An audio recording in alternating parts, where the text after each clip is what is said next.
Coach Garner here from hockeytraining.com, and in this video I'm going to teach you how to enhance your hockey IQ in your dryland training. Look, a lot of people think that hockey IQ is something that you can only develop on ice. And although being on ice and playing games is the surefire, most hockey-specific way possible you can enhance your IQ, it doesn't mean there's not other ways in which you can enhance your hockey IQ off the ice to get a step ahead of the competition. It's when people say things like you can only train your hockey IQ on ice in season, that's similar to saying, you can only train your conditioning because you need to be on the ice for the most specific conditioning. You can only train your speed in season because you need to be on the ice for the most specific speed.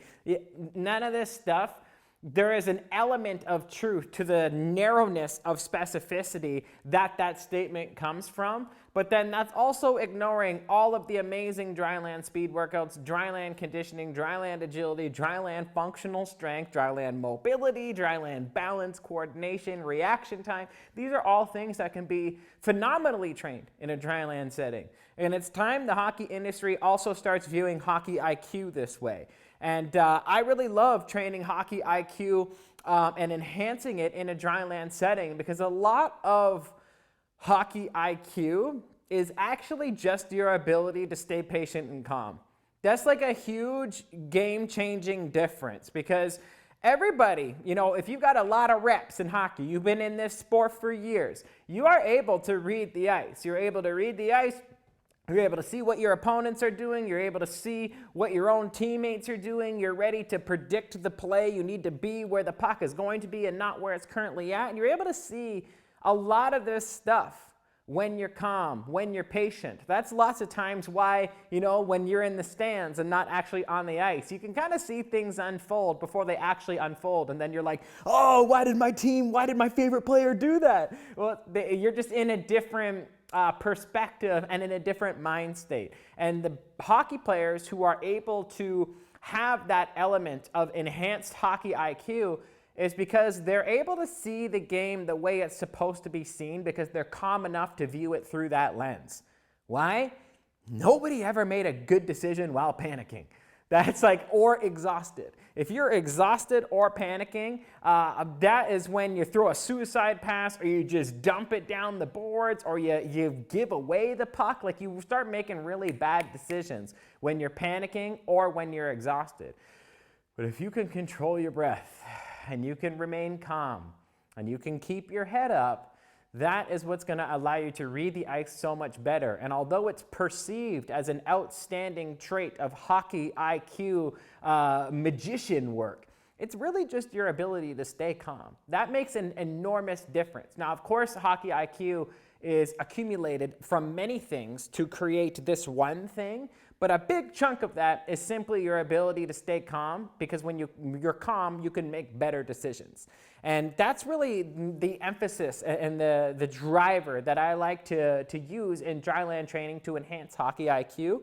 And the way in which I go about it is through something called fatigue motor control. So I've actually done a video on this channel on fatigue motor control a little while back. I believe the video is called skill-based conditioning, and that's basically what it is. When you look at the area of research with respect to skill acquisition, it's incredibly complicated. You guys view skill acquisition as if, okay, I do this puck handling drill today, and then next week I'm a little better at it. And then next week I'm a little better at it. That's skill acquisition at the athletic level. You guys, at the sports science level, it is a muscular adaptation. It is a nervous system adaptation. You have to consider environment, genetic factors, coordination, balance, progression. There's so many things that are all actually their own different areas of discipline in sports science that have to come together to form skill acquisition. I've actually seen before in robotics that a guy, he was getting his PhD in robotics, and what his PhD was a robotic hand grabbing a jug of water and pouring a glass of water.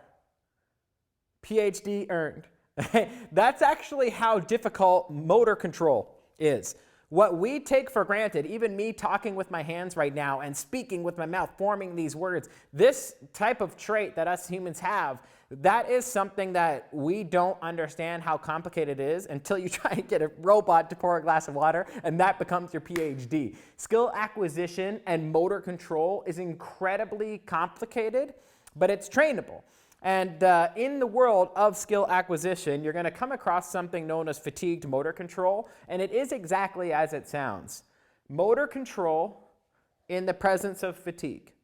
And what better way for hockey players to enhance their hockey IQ than to execute precision motor control in a state of fatigue? Why do I think that that is such an excellent way for hockey players to enhance their hockey IQ?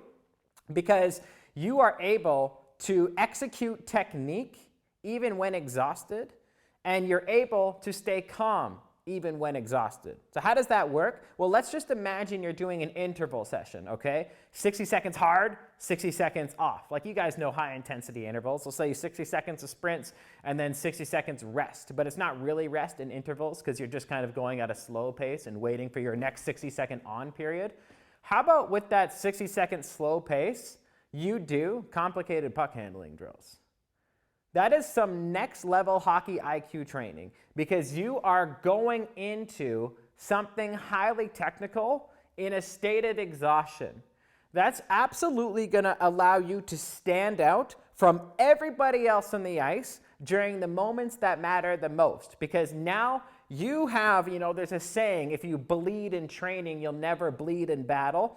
That sounds pretty extreme, but in this context, it's if you are exposed to having to execute technique in extreme exhaustion, well then come game time, you're going to be able to execute that thing, because you're not going to have to do an all-out sprint for 60 straight seconds and then be the guy who puck handles for 60 straight seconds. Like, how long is the puck actually on your stick in any given moment of time? Like 5-10 seconds, absolutely max. It's hockey is super high pace. So if I get somebody totally exhausted and then I force them to do puck handling drills, but then I say, hey, keep your technique, keep your head up, keep your posture, control your breathing during this time. Well, now what am I doing? What lessons am I teaching your hockey DNA so that you can enhance your hockey IQ? I'm teaching you to be technical even in exhaustion. And by the way, fatigue motor control is skill-based conditioning. You can actually enhance your skill in a state of fatigue. That is a trainable quality. So I am teaching you to become more technical while you're exhausted. I'm teaching you to maintain your posture while you're exhausted. I'm teaching you to keep your head up while you're exhausted, and I'm teaching you to control your breathing while you're exhausted. What is this going to do? You're going to be more technical, and you're going to have enhanced hockey IQ because you're controlling your breathing and you're able to stay calm because you've been here before. We are creating that type of game simulation where you're going to stand out. While everyone else is exhausted with a long, hard shift on the ice, you're going to be the one that can still read the ice and have technical expression with your skills. Also, late into the third period, like these times when it matters most, when everyone else is dropping off, you have already done this in training. You're not feeling something you haven't felt before, so you're familiar with it. And familiarity is comfort. Comfort is hockey IQ. That's when you're able to see things so much clearer than you have previously, and you're going to stand out more than ever before. So what is the application of what I refer to as my hockey IQ enhancer drills? The application can be pretty simple. What I like to do is only do it once per workout, because if you do it for every single exercise per workout during the rest periods, then I would say it's an over application of it. But I like to do it once per workout on the last exercise of the workout. So if this is, say, a strength training session, and you've done your last exercise is 10 sets of squats, or sorry, 10 reps of squats, not 10 sets of squats. If your last exercise is 10 reps of squats, then you would do your 10 reps of squats, and let's say it's 60 seconds rest.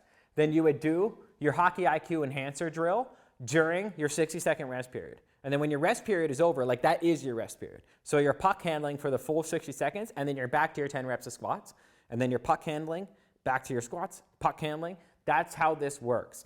I love to do it on the very last exercise because that's when you're most exhausted. And it's a better representation of the game because the very last exercise is when you're the most fatigued. So now I want to introduce motor control to get the best bang for the buck as I can out of your Hockey IQ enhancer drills. Not to mention, in the very last exercise of the workout, even if you've paid close attention to your pre and intra nutrition, you're probably a little dehydrated and a little flat. There's been a lot of glycogen depletion during this time, which is perfect representation of the third period. You might be a little bit dehydrated in the last shift of the third period for sure. A little bit dehydrated. Glycogen has been depleted at that time. The body is in a state of fatigue, and you can replicate that with your workout. So from a hydration perspective, from a fueling perspective, but also from a muscular and neurological perspective, you are entering this motor control drill in a state of fatigue during the rest period of your very last exercise. So that's how you bleed in training so you never bleed in battle. You're not gonna, that is overexposing you to something so that when it comes time for a game, you're gonna be like, I got this. Posture, head up, technique, breathing. Read the ice, playmaker, okay? That is how the Hockey IQ enhancer drills work, and I actually use them throughout the off season, yes, for puck handling, but also for edge work, okay? So if you're interested in my off-season programming, make sure you go to hockeytraining.com/offseason because I use the Hockey IQ enhancer drill, drills rather. I've got plenty for puck handling and edge work. I use them all off-season long in addition to everything else that makes up the Game Speed off-season program, all right? Thanks so much for watching. Make sure you hit the like button. Also subscribe to this channel and go to hockeytraining.com for all of your real sports science training for hockey. Let's go.